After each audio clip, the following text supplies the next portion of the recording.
What's good, YouTube? And welcome to the house. John, why are you showing me some common card out of FLOD? I don't have time for this. I want you to get to the buyouts. I want you to get to the crazy stuff happening. This card's caused a couple of price hikes, first off.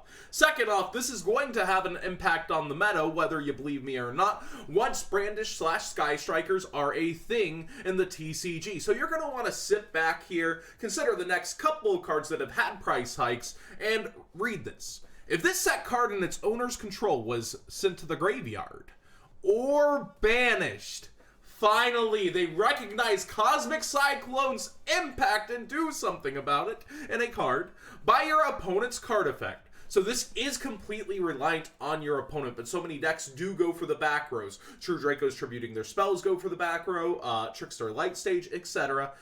You can special summon one monster from your deck or extra deck. Now, first off, this is a forewarning to you guys. This is a short print common.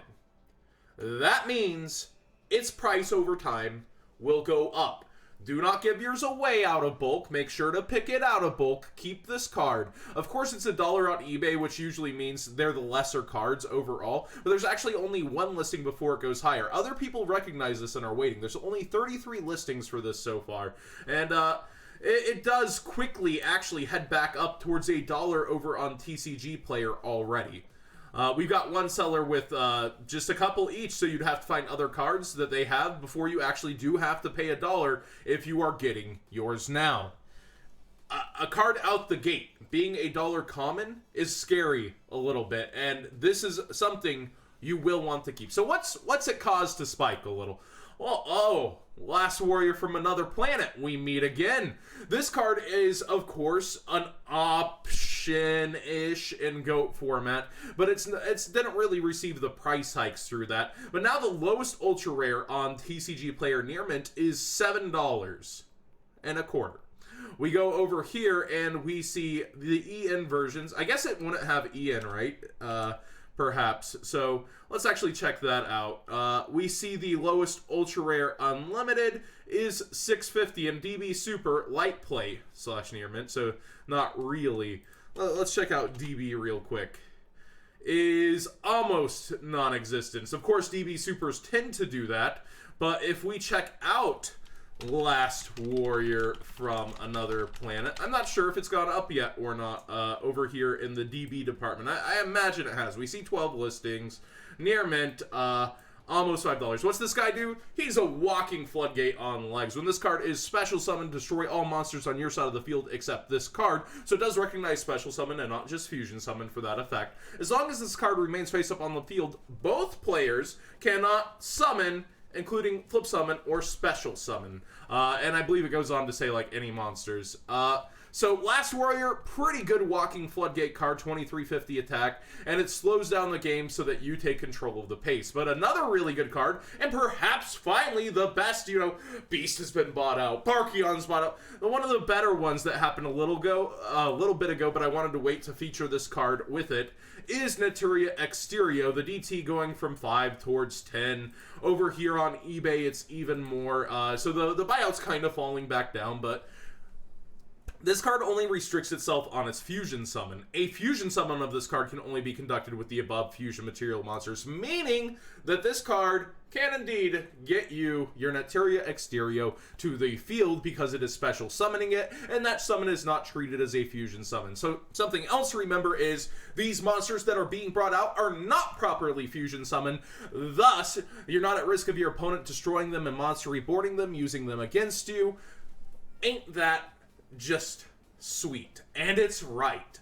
So I really do like this card. It is causing waves in the extra deck department on the market. The card itself, pick it out of bulk, keep it. Do not let this one slip out of your hands. Don't leave it on the tables at locals. Keep waking the dragon. You'll thank me later. I've had a question, and I felt like slowing down a little today with the Market Watch. I've had questions of, John, should I just get the cards for the Layer of Darkness? I have everything else, or should I bother to buy the whole structure deck? For your value, $10 on this structure deck at 3 of them is better overall than just getting the new pieces of Layer of Darkness, Arima, Lilith, Diablos, etc. All that equals towards like 7 for the newer cards, and then you get Allure of Darkness on top of it. That's already the filled out value. You'll get Vanity's Fiends, you'll get Caius. Definitely pick up, if you're going for it, the Layer of Darkness structure deck, but the smart play, the big brain play, as Nim will tell you, is to get 3 of these things and go on over and get your Lost Art promotion of the month at your local OTS store, if they still have the Dark Structure decks in. Getting 3 of them this month will get you the Head of Exodia, which will no doubt in my mind be one of the highest priced Lost Art promotion cards, if not the highest. It will very much retain its value, and you will basically be getting your structure decks completely for free should they still have them in stock. Now, if they're doing that $9.99 thing, you might need to find something pretty cheap to add on at your store, but hopefully they're just charging you the straight even 10, and you're able to get yourself something from the Lost Art promotion with your 3 structure decks. I think that's the best way to spend your value overall with them if you've been holding off till now. But I think most people that wanted it might already have it, but if you've been considering it, because I've been asked multiple times, should I just get the pieces, should I get it all?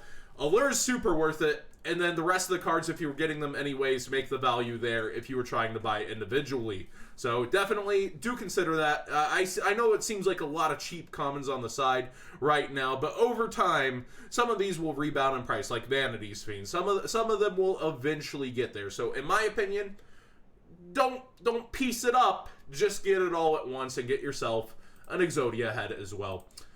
Let's talk about the Altergeist Multi-Faker price here. It's a little bit up there. It's towards 14 on TCG Player as well, I believe. I actually lost my FLOD tab. I think I did it to open this, but that's easy to find.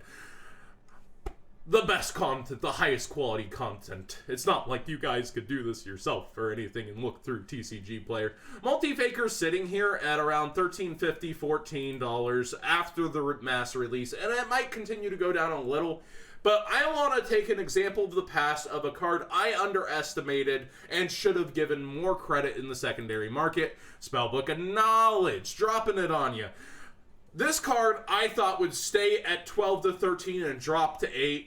It did the opposite, and it kept going up. Despite being on the chopping block, potentially in the Megatins, still going up. Got hit in the OCG, still went up, and hasn't had anything happen to it here. Multi-Faker, similarly, may be tied to its own deck in a sense, but Altergeist will truly have some, not just hype following them, but solid gameplay. This deck starts to impress me more and more as I play against it.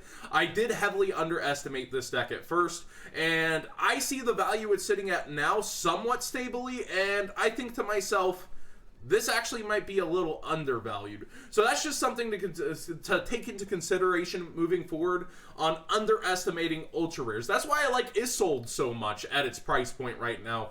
And ultra rares realistically can go either way. This could go down towards Isolde's price, or it could go up like Spellbook of Knowledge. But it's something to consider that I in the past and other people have underestimated cards like these. You do not want to underestimate ultra rares like Multi-Faker or Nightmare Goblin. These two, I don't know which way they'll be going, but in my opinion, I would just trade. I wouldn't spend cash towards these. I would personally trade toward these unless I'm making sure I'm having an Altergeist deck.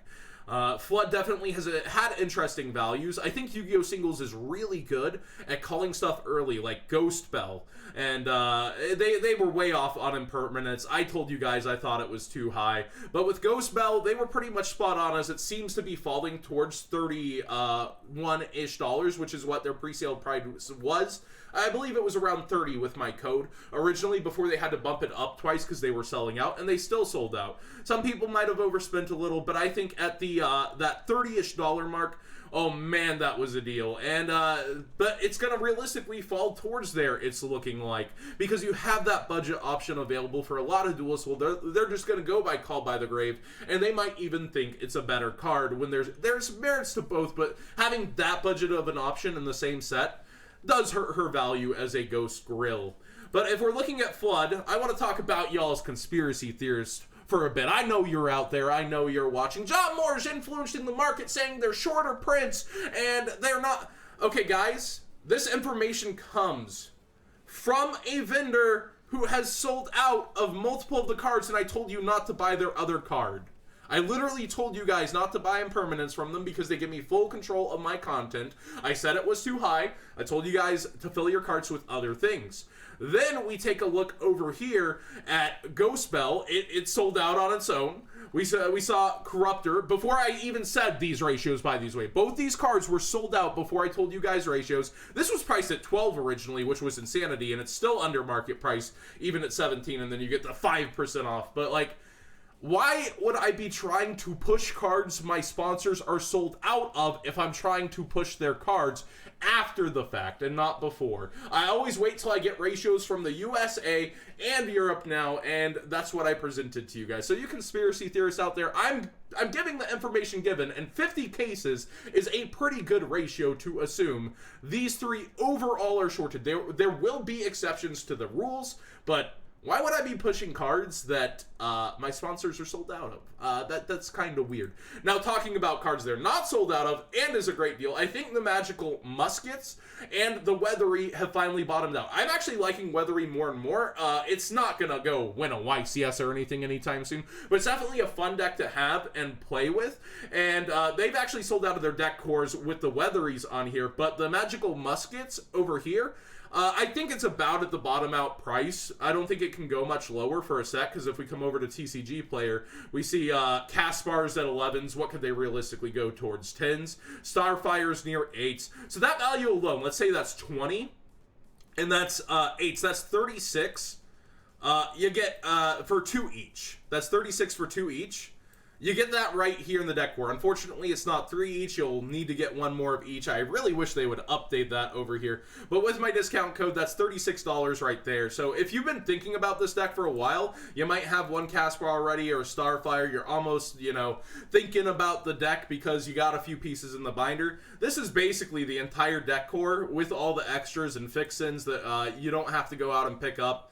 $36 is a pretty good price to add into your cart. So if you are shopping Yu-Gi-Oh! Singles for FLOD cards still despite the sellouts, you might want to consider this in the cart, or if you know a friend looking for it, you might want to add it into the cart and maybe boost yourself to free shipping along with your friend, which starts, I think, around 75 US dollars.